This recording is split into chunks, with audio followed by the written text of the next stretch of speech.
बोली बोली आदित्यनाथ की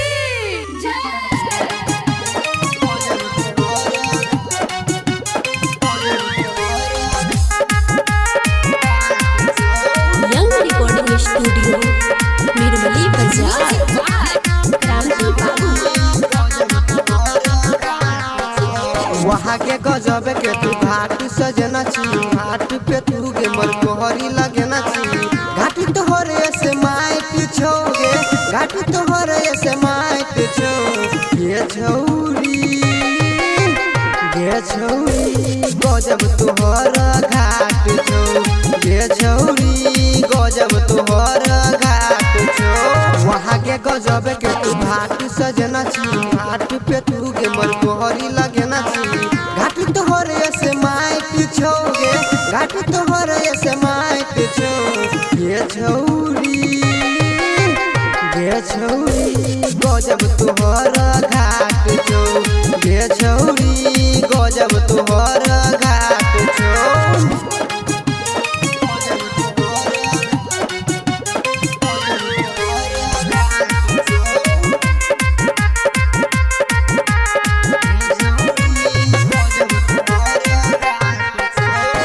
मारे ठुमका देखा के झुमका घाट अपन जाय छी। हिल छो दौरा लागे छो जेना घाट छौरी जाय छी। मारे ठुमका देखा के झुमका घाट अपन जाय छी।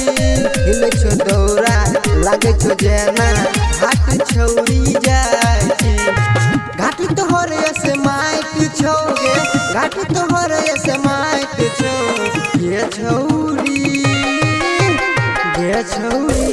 गजब तोहर घाट छो, ये छौरी गजब तोहर घाट छो।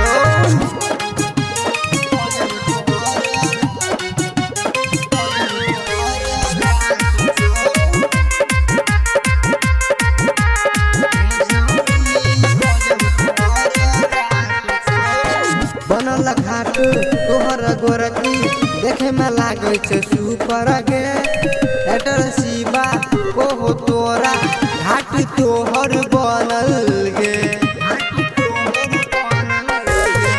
बनल घाट तोहर गोरकी देखे में लागे छे सुपर गे। एटर शिवा को तोरा घाट तोहर बनल गे। सुशील केला से राइट छो, ये छौरी